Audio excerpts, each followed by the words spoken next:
Bom dia, como estão? Por meio da internet, podemos conhecer os irmãos, podemos compartilhar a palavra através desse retiro espiritual. Por isso eu tenho muito agradecimento. Se não tivesse tido esse assunto do coronavírus, eu creio que cada país, com seus irmãos de cada país, iriam estar se reunindo. E também dessa maneira, eu creio que estariam tendo seminário. Mas por conta do coronavírus, toda a Sul-América, com os irmãos, juntos, nós podemos realizar esse retiro espiritual internacional. Por isso eu tenho muito agradecimento diante de Deus. E também lendo, eu também fui muito privilegiado por poder compartilhar a palavra com os irmãos. Esses dias, por conta do coronavírus, todo mundo, e também aqui na Colômbia, e também muitas pessoas pegaram a doença, estão doentes, e também tem pessoas que estão morrendo. Mas no caso da Colômbia, faz como 70 anos, eles apoiaram a guerra coreana. Então, o presidente da Colômbia chamou o presidente da Coreia. Então, faz 70 anos a Colômbia ajudou a Coreia. Então, por favor, dessa vez nos ajudem. E assim eles pediram ajuda para a Coreia, para que enviassem os kits para fazer os exames e também vários equipamentos para que pudessem trabalhar contra o coronavírus. Esses dias, todo o mundo estão buscando a Coreia do Sul. Então estão pedindo ajuda a eles. Eu pensei, nossa, esse coronavírus, que benefício irá trazer para nós? Deus é bom. Então o nosso Deus também sempre nos dá todas as boas coisas. Mas, assim como detalhadamente nós não conseguíamos entender e saber, eu também aqui na Colômbia, por conta do coronavírus, eu vi que várias pessoas agora estão apreciando a Coreia e também incluindo a nós. Como nós também, nós estávamos fazendo um contato com uma universidade chamada Libertad na Colômbia, para fazer um convênio com essa universidade. Mas, por conta desse assunto do coronavírus, nós não conseguimos realizar. Mas essa universidade também, eles escutaram que a Coreia como a Coreia está fazendo para defender contra o coronavírus. Então, eles tinham bastante interesse no trabalho que a Coreia está fazendo e eles queriam aprender sobre a mentalidade da Coreia e também sobre o mundo do coração. Então, por isso, nós podemos compartilhar sobre essa parte com a universidade. Por isso, por conta do coronavírus, eu sinto também que Deus está fazendo com que nós possamos trabalhar. E Deus está trabalhando para que possamos anunciar o Evangelho mais amplamente. Hoje, eu quero compartilhar a palavra que está no livro de Números, capítulo 13. No livro de Números, capítulo 13, versículo 31.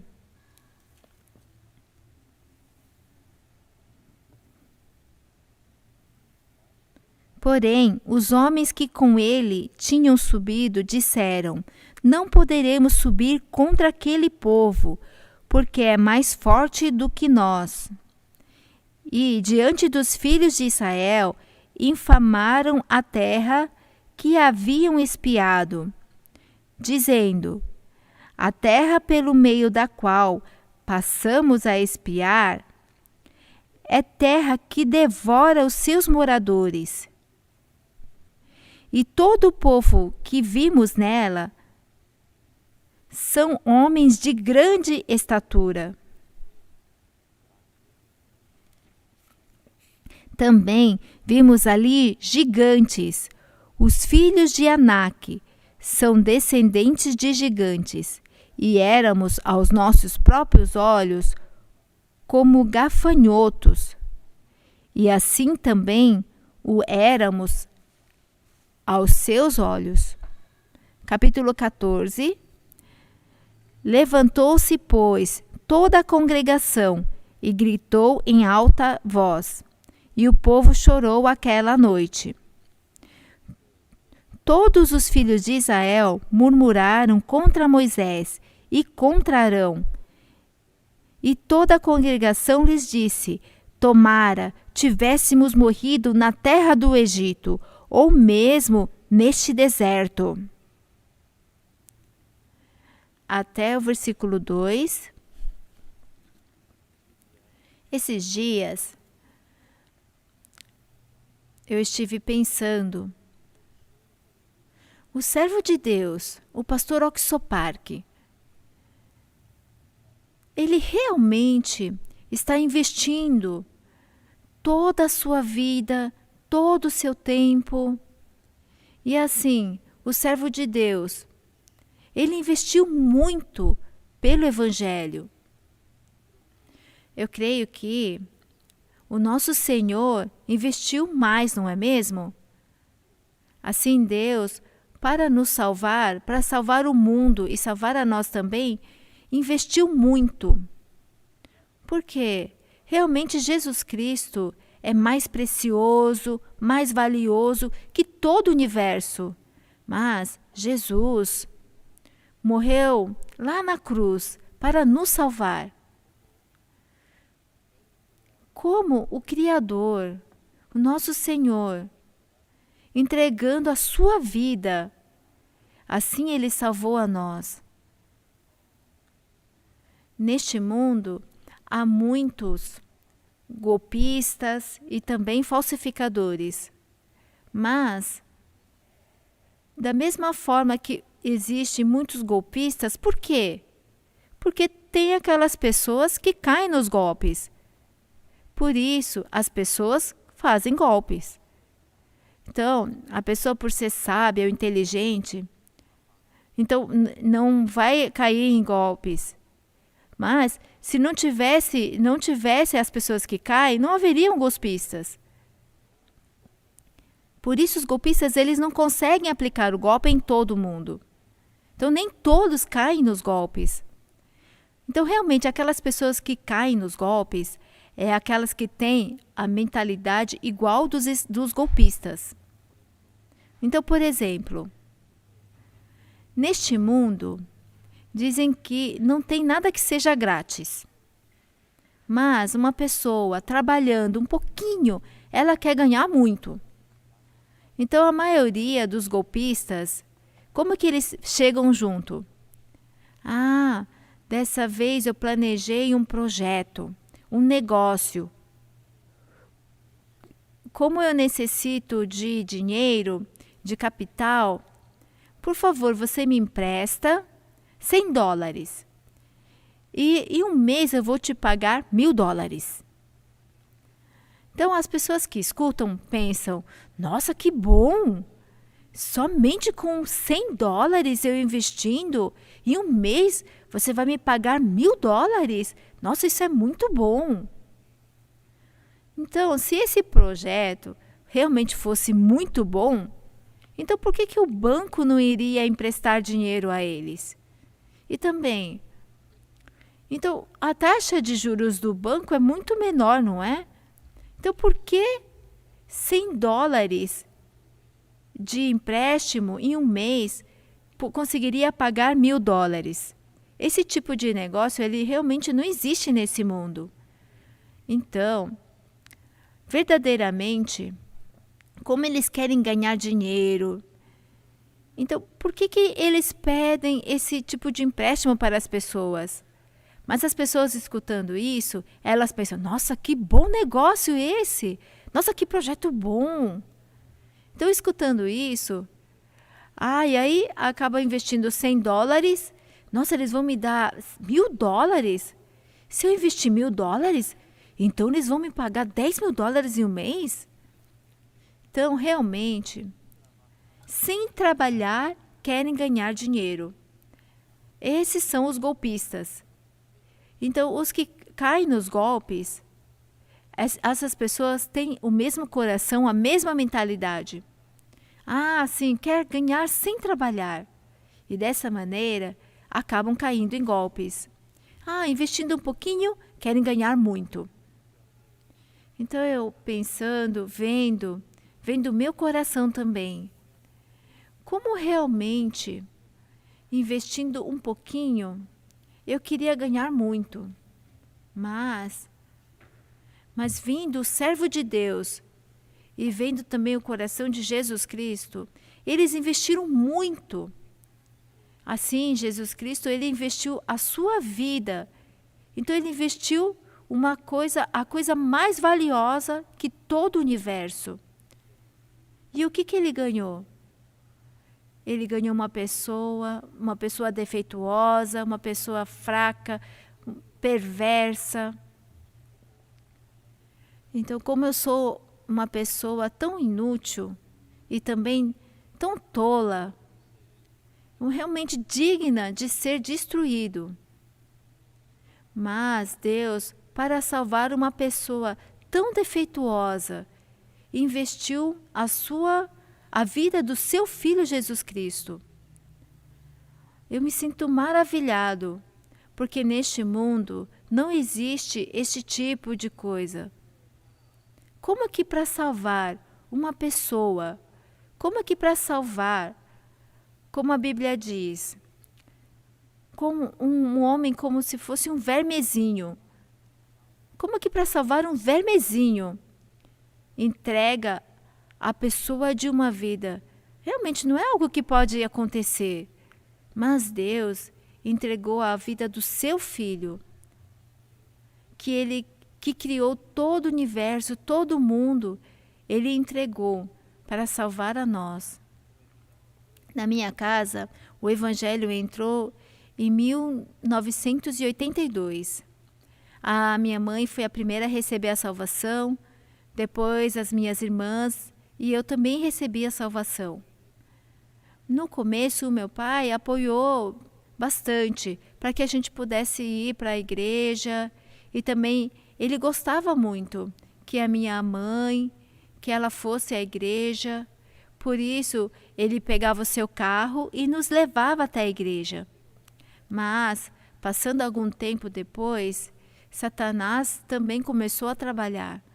E assim, como algumas pessoas falaram mal da nossa igreja, então o meu pai acabou fechando o seu coração.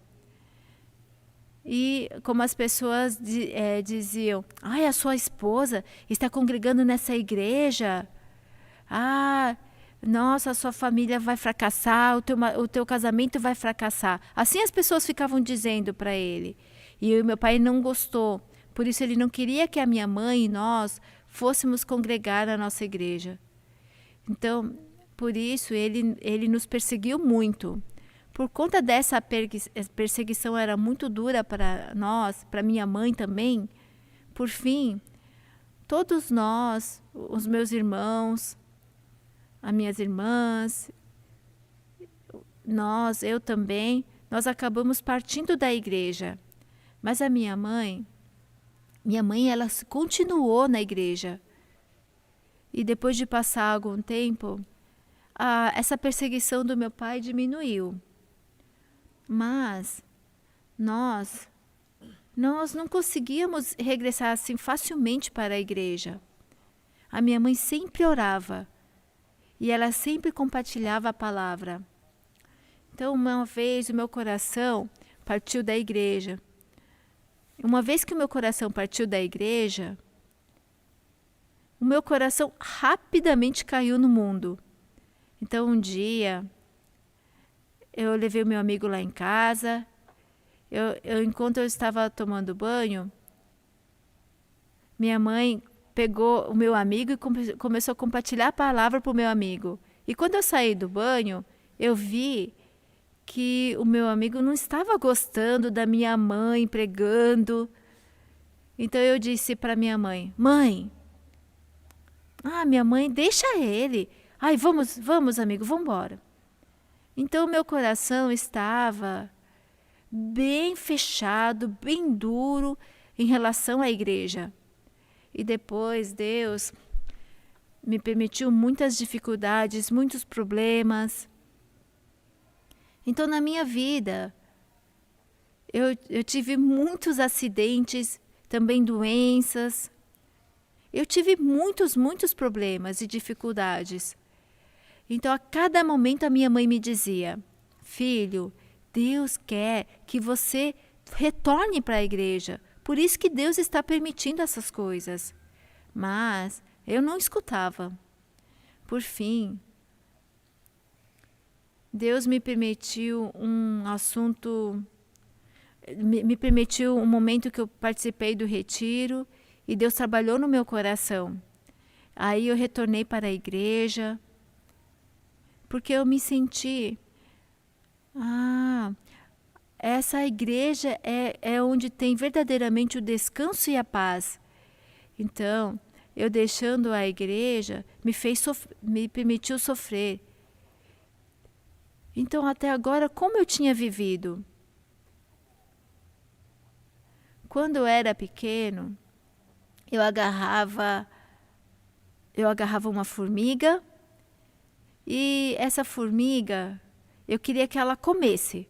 Então, eu colocava um grão de arroz, eu queria que a formiga comesse esse grão de arroz. Por isso, eu coloquei na frente da formiga.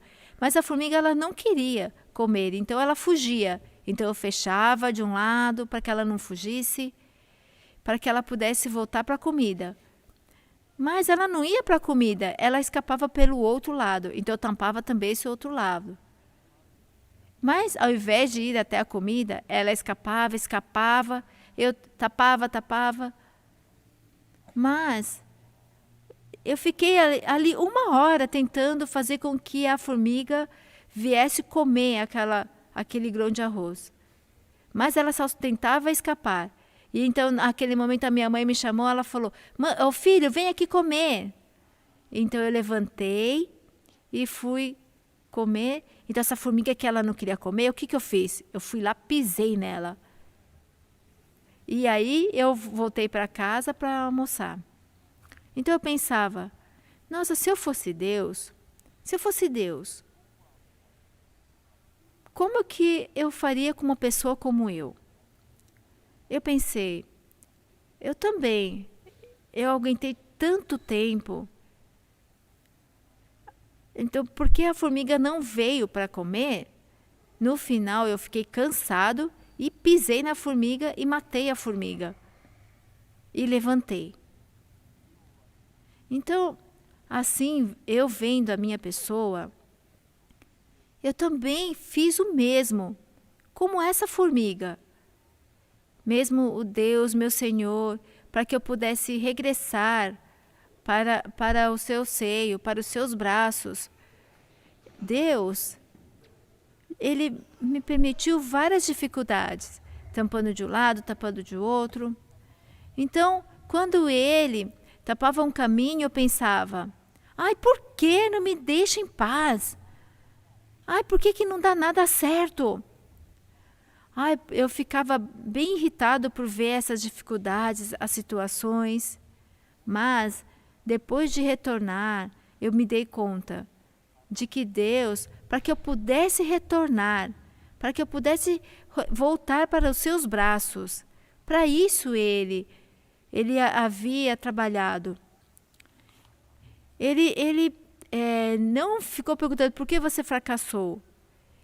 Eu não queria fracassar, mas ele colocava que eu queria ter um negócio, ganhar dinheiro. Aquele filho pródigo, ele queria fazer dessa forma.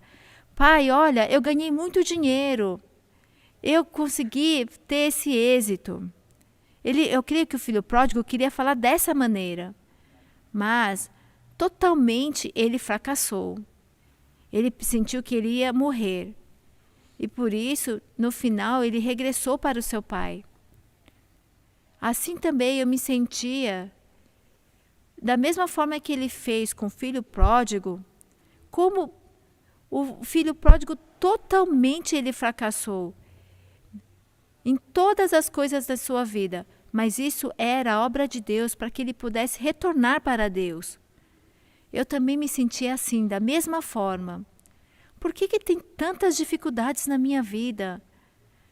Mas para que eu pudesse retornar para Ele, Deus havia permitido tantos fracassos e problemas na minha vida. Deus, por quê? Por que o Senhor queria tanto que eu voltasse? Por que me amou tanto? Se não fosse Deus, se eu fosse Deus, eu teria pisado e matado, como eu matei aquela formiga. Mas se eu fosse Deus, Deus deveria ter realmente destruir e me rejeitar. Mas Deus, até que eu pudesse retornar, Ele nunca se cansou. E por fim, Ele me fez retornar. Deus, por que o Senhor me ama? Por que o Senhor me quer tanto? Eu sou essa pessoa digna de ser rejeitada, destruída. Mas por que Deus me ama? Assim eu me senti uma coisa muito, muito diferente. Então, vendo a vida dos discípulos, vendo a vida deles, quando Jesus foi crucificado, os discípulos estavam muito tristes e angustiados. Eles, durante 3 anos e meio, estavam seguindo a Jesus. E eles queriam, então, depois, eles queriam aproveitar, ter algum benefício. Sem querer ter isso, eles seguiram. Jesus disse, sigam-me, e eu farei pescadores de homens. Então Pedro, e também os outros discípulos também. E Pedro, seguindo a Jesus, durante 3 anos e meio, no final, ele negou a Jesus 3 vezes.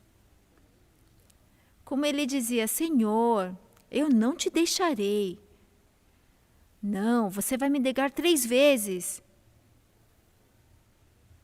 Como ontem também o pastor Joaquim do Chile, ele compartilhou essa palavra, né? Assim, Pedro jurou diante do Senhor, não te deixarei. Mas, então por que ele, amaldiçoando, ele negou a Jesus? Os outros discípulos, todos eles fugiram. Mas Pedro jurou ao Senhor, eu nunca te deixarei. Eu te seguirei até a morte. Então, porque ele tinha dito isso, ele não podia fugir. E ele teve que seguir o Senhor. Ele seguindo a Jesus, no final, ele negou o Senhor 3 vezes. Negando 3 vezes, assim ele pôde se dar conta de que Jesus ele orou. Pela sua forma de ser, Jesus orou muito. Então, quando ele retornou com seus companheiros, não sei onde era esse local, mas os discípulos se reuniram, se juntaram. Ai, nós todos fugimos, mas Pedro, você seguiu até o fim. Você seguiu até o fim o Senhor. Realmente você é melhor discípulo de Jesus. Sim, você é o principal. Como os discípulos, eu creio que talvez eles podiam comentar assim, dessa maneira para Pedro. Nossa, ninguém conhece. Pedro seguindo Jesus. O que Pedro fez? Na verdade, ele negou 3 vezes a Jesus. E por final, Jesus Cristo ressuscitou. E quando os discípulos escutaram de Maria e também da outra Maria, sobre a notícia de que Jesus havia ressuscitado, Pedro se levantou e logo ele correu até o sepulcro e viu que o sepulcro estava vazio. E Jesus já havia ressuscitado. Então os discípulos, escutando a isso, eles deviam estar felizes. E Jesus, por fim, se apresentou na frente dos discípulos. Jesus, ele mostrou a sua lateral, as suas mãos. Ele mostrou que ele foi ressuscitado. Ele mostrou isso aos discípulos. E aí estavam os discípulos, incluindo Pedro. Ele não conseguia falar nada. Eles estavam quietos. Jesus apareceu novamente. Mas os discípulos... Entre os discípulos, Pedro disse: eu vou lá pescar. E por que ele, de repente, ele disse para os seus companheiros: eu vou pescar. Porque ele pôde enxergar a si mesmo. Durante 3 anos e meio, ele seguiu a Jesus. Ele pensava: eu sou o melhor discípulo. Eu amo ao Senhor. Eu posso morrer por Jesus. Ele assim dizia. Mas no final, o que ele fez? Ele negou 3 vezes e ele até amaldiçoou. Eu creio que Pedro, ele mesmo se decepcionou consigo. Como? Quem eu sou? Quem eu sou? Eu sou digno de ser rejeitado, destruído. Assim como Pedro, ele ficou muito decepcionado consigo mesmo, ele olhando para si mesmo, ele pensou: eu não sou digno. Eu não sou digno para pregar, para salvar os perdidos. Por isso, Pedro, ele foi pescar. Ele saiu para pescar. Eu pensava, Senhor, por que o Senhor me ama? Se eu fosse Jesus, como eu faria com uma pessoa como eu? Jesus, com o seu amor, com a sua misericórdia, ele deixou a sua mão, ele esticou a sua mão para que pudesse voltar. Para me abraçar, ele abriu seus braços. E eu sempre tratava de tentar fugir do Senhor, de ficar longe do Senhor. Eu tentava partir de Deus, da igreja. E como Deus tapava todos os meus caminhos e colocava muitas dificuldades, mas em cada momento, em cada dificuldade, eu ficava irritado, eu sofria, mas depois de retornar eu pude me dar conta de que essas dificuldades, essas situações eram na verdade o amor de Deus para que eu pudesse retornar ao Senhor. Deus tapou um caminho que eu queria e também o caminho que eu queria ir realmente era ficar bem longe de Deus, ficar bem longe da verdade do Senhor. Mas Deus, para que me fizesse retornar, Ele realmente fechava os meus caminhos. E no final, Ele me fez retornar. Eu me sinto muito, muito agradecido diante de Deus, porque o Senhor me ama. De mim, do que o Senhor pode aproveitar, o que eu posso te dar? Algumas pessoas que têm dinheiro, eu nem sequer tenho dinheiro. Eu não tenho nada para dar-te.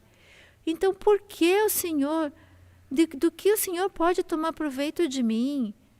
Por que não me soltaste? Por que por fim me abraçaste nos seus braços?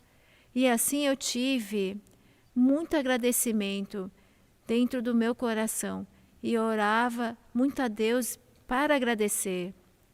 Eu pensava, eu creio que Jesus não vai querer me ver novamente.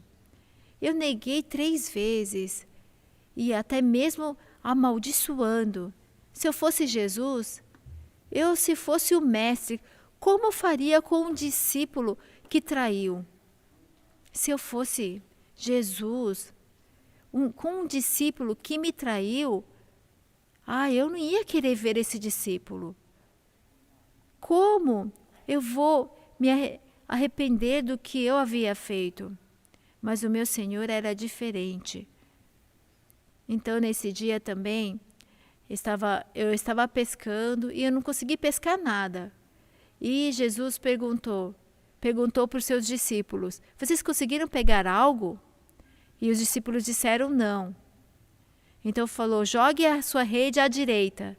E jogando à direita, eles puderam pegar muitos peixes. Então eles se deram conta rapidamente, é o Senhor Jesus. Então ele trabalhou e eles chegaram perto do Senhor. E Jesus perguntou, Pedro, você me ama? Filho de Jonas, você me ama mais do que os outros? Sim, Senhor, eu te amo. Sim, Senhor, eu te amo.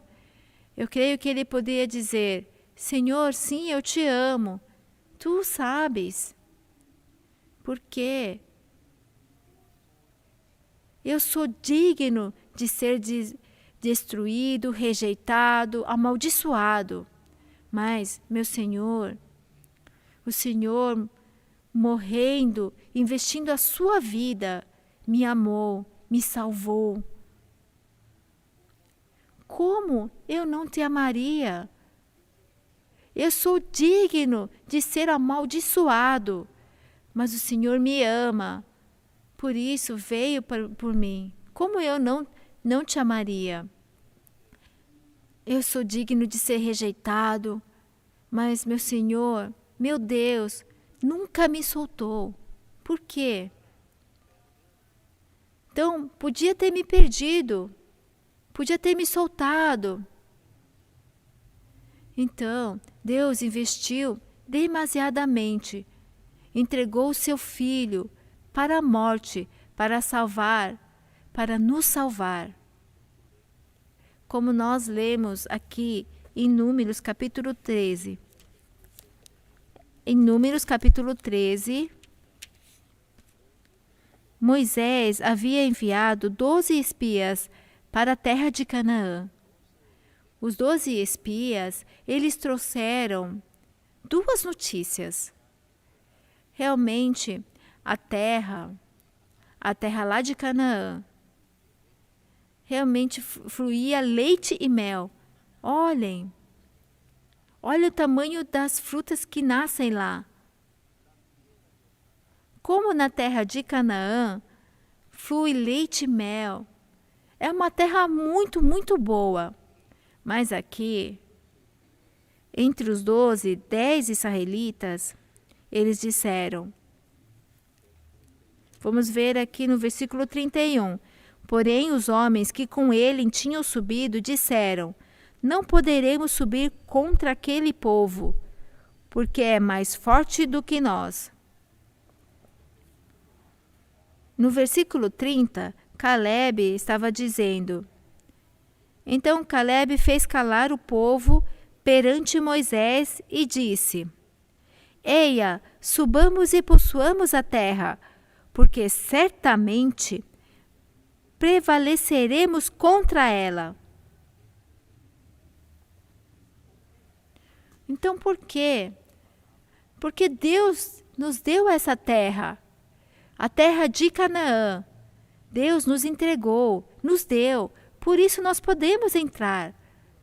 Mas aqui, 10 espias estão dizendo, não poderemos subir contra aquele povo, porque é mais forte do que nós.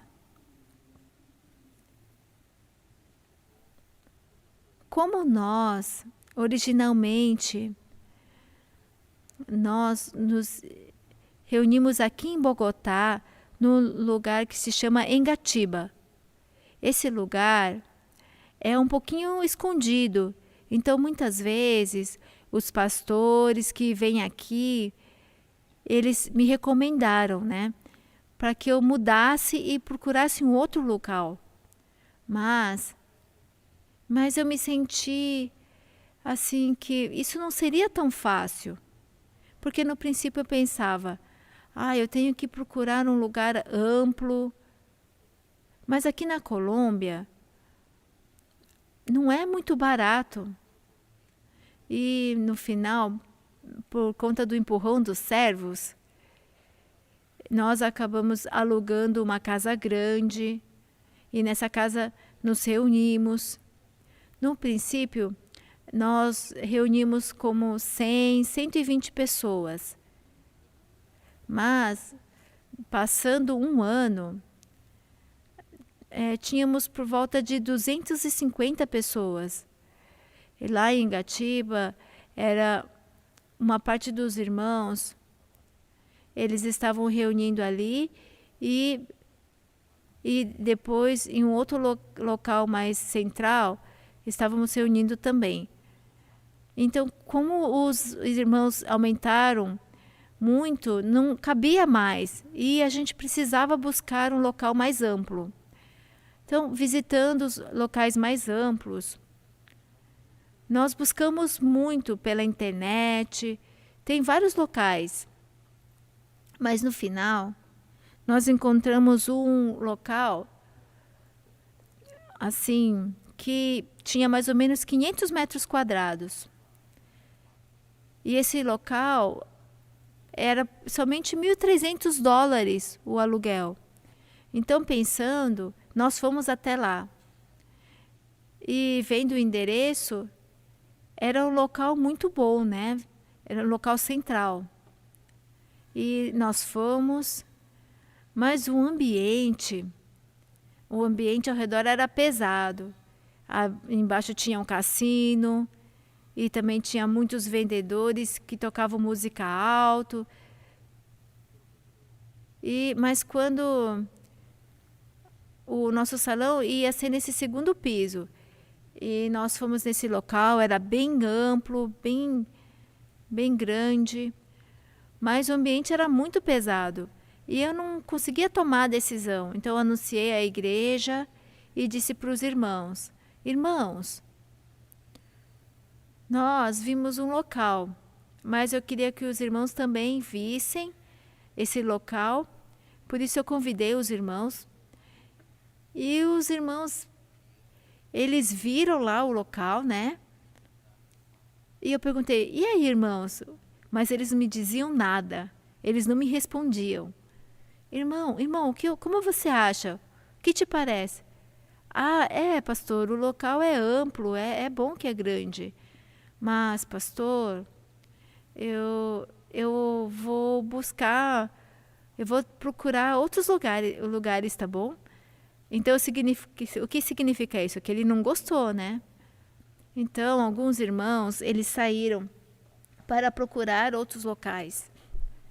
E depois de um tempo, eles se tornaram e me trouxeram algumas informações de alguns locais. Pastor, eu vi 3 lugares.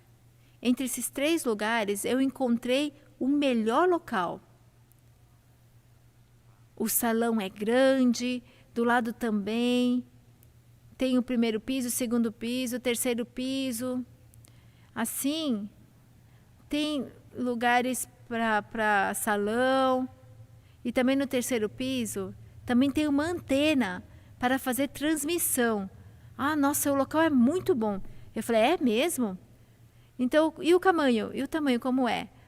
O tamanho também é bem grande. Mas, pastor, custa lá...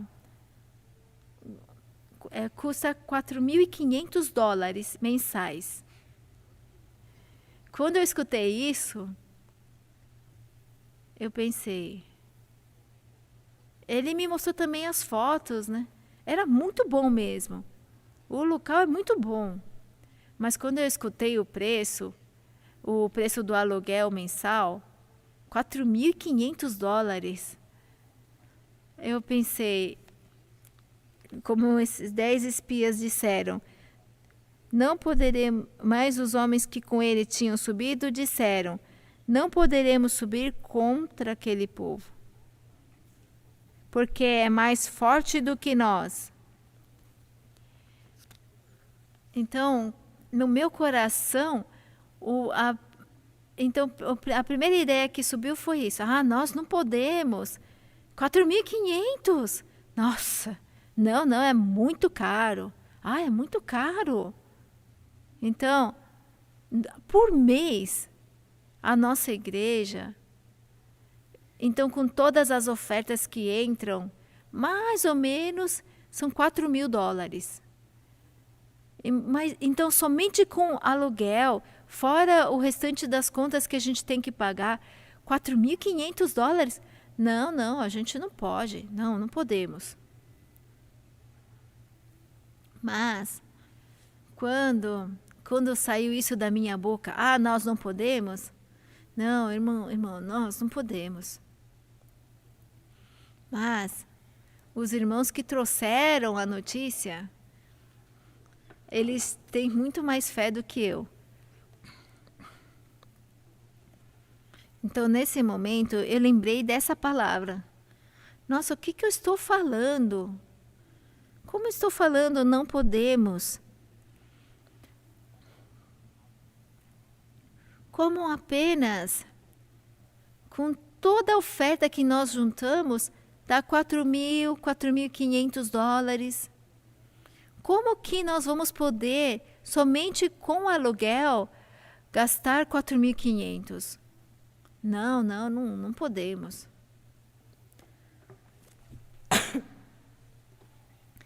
Então, eu pensando, nos Estados Unidos, os missionários, são poucos membros que eles têm. Mas eles, como que eles vivem? Eles vivem alugando, eles alugam edifícios, eles alugam por $10.000. Eu sempre me sentia assim e pensava, nossa, eu tenho dinheiro pelo menos, mas pagando aluguel, tanto dinheiro. Eu senti como se fosse um desperdício. Mesmo que eu tenha dinheiro, eu não quero alugar esse tipo de lugar. No meu coração, eu dizia, nós não podemos. Mas essa palavra me incomodava.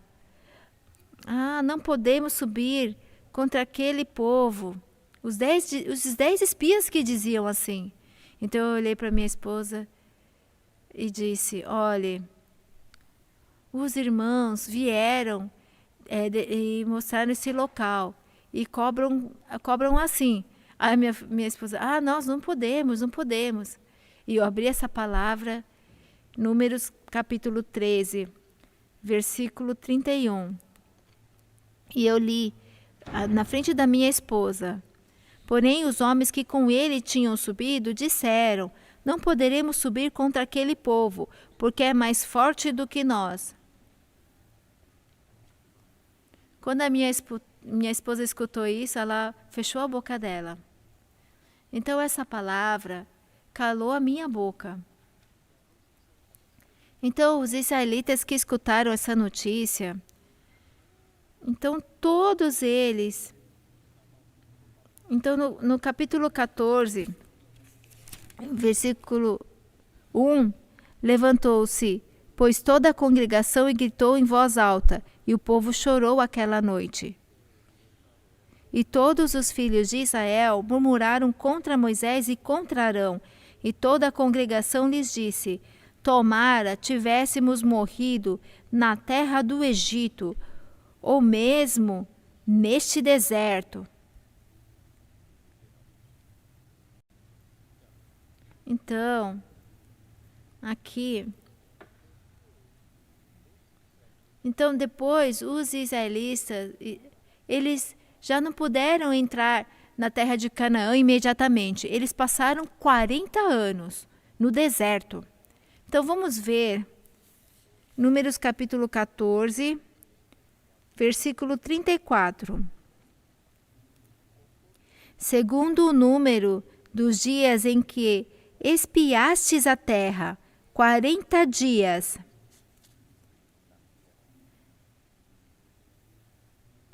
Cada dia representando um ano, levareis sobre vós as vossas iniquidades, 40 anos, e terei experiência do meu desagrado. Então, por que durante 40 anos eles tiveram que passar pelo deserto? Porque realmente o Egito entre o Egito e a terra de Canaã não é muito longe. Mas no deserto, eles tiveram que passar 40 anos. Por quê?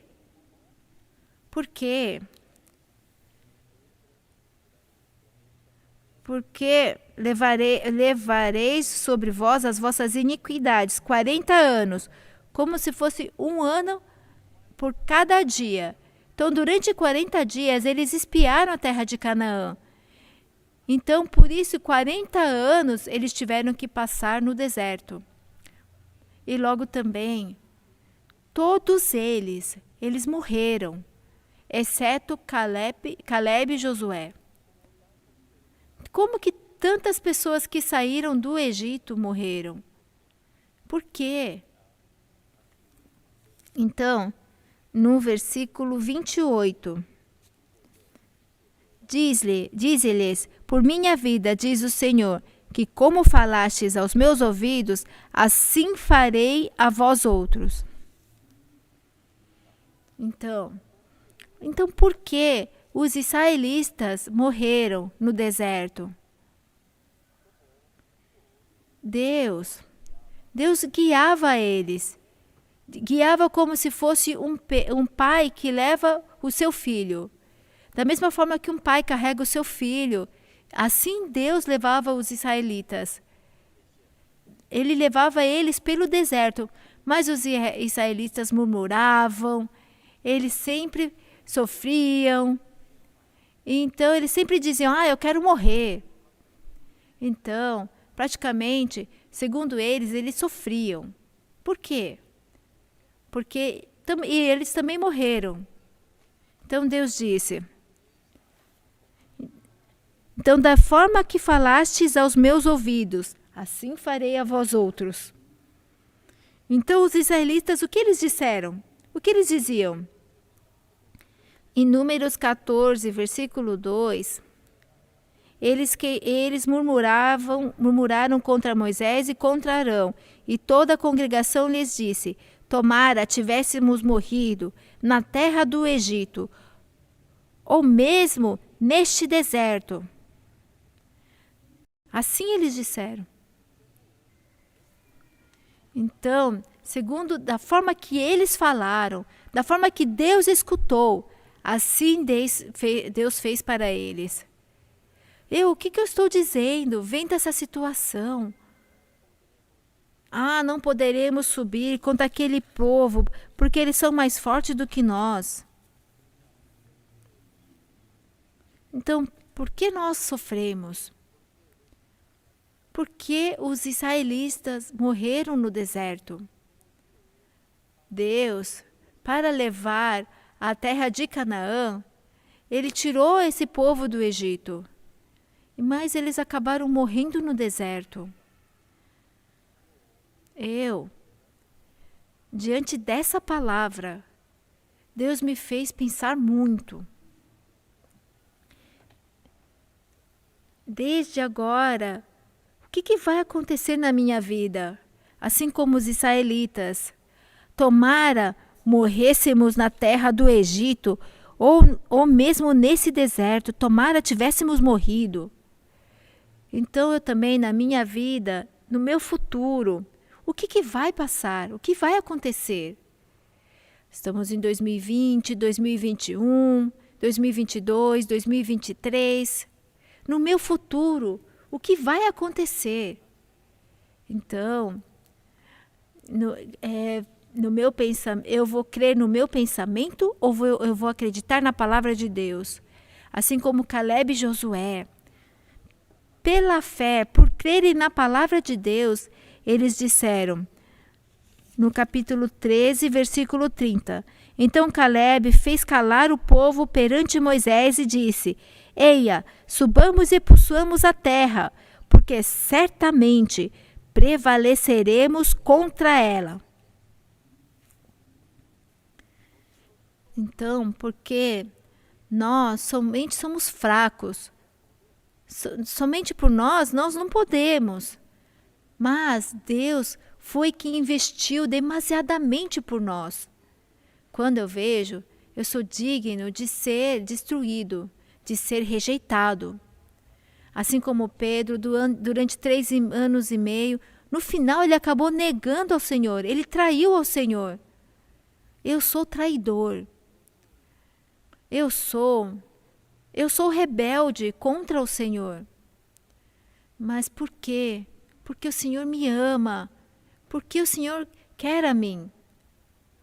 Então Deus que investiu muito por nós, Ele não pode nos soltar. Assim como Mical, deixando seu marido Davi, ela se casou com outro homem, Partiel. Mas Davi, quando ele tomou o reino de Israel, a primeira coisa que ele pediu foi que trouxesse a sua esposa Mical. Por quê? Porque Davi, para casar-se com Mical, ele teve que investir. Ele pagou muito. Ele pagou muito para poder casar com ela. Assim, se eu fosse Davi, como que eu teria feito? Essa mulher ela é tão má. Como assim deixa o marido e acaba se casando com outro homem? Eu com certeza não ia querer vê-la. Mas Davi chamou a ela. E assim também Jesus Cristo, Ele também não pode nos soltar, Ele não pode nos perder. Esse Deus, Ele está comprometido com os israelitas. Então, a terra de Canaã era para Israel, mas os israelitas não confiaram na palavra de Deus, somente olhavam a situação. Nós não poderemos subir. Então, aqueles que seguiram seus pensamentos, o que aconteceu com eles? No deserto, eles morreram todos, segundo o que eles mesmos haviam dito. Eles diziam, não poderemos subir. Assim eles disseram. E todos eles foram destruídos lá no deserto. Eu também, assim, quando eu sigo os meus pensamentos sempre me trazem coisas negativas. Escuridão, desesperança. Então, se eu sigo os meus pensamentos, eles só me trazem maldição, me fazem sofrer. Mas a palavra de Deus nos traz vitória e esperança, e traz a vida. Caleb e Josué, que confiaram na palavra de Deus, eles entraram assim na terra de Canaã. Deus nos fez sair, Ele nos faz sair do nosso limite. Para fazer-nos sair do nosso limite, nós necessitamos do acompanhamento do nosso Deus. Eu queria que neste ano também, realmente tem muitos problemas e situações por conta do coronavírus, mas Deus, Ele estará nos acompanhando, todos os irmãos. Muito obrigado, vamos orar. Deus Pai, nós te agradecemos. Por meio desse retiro espiritual, nós podemos compartilhar a sua palavra com os irmãos. E também compartilhamos o nosso coração. Entre os membros, através desse retiro, que o Senhor possa abençoar os irmãos. E nós também, deixando os nossos pensamentos, que possamos confiar somente na palavra de Deus. Que nós não sigamos os nossos pensamentos como fizeram os israelitas. Isso sim é maldição e morte. Mas a palavra de Deus é vida e vitória e nos faz viver uma vida abençoada e feliz. Senhor, abençoe a todos e nós te damos graças e oramos em nome do Senhor Jesus Cristo.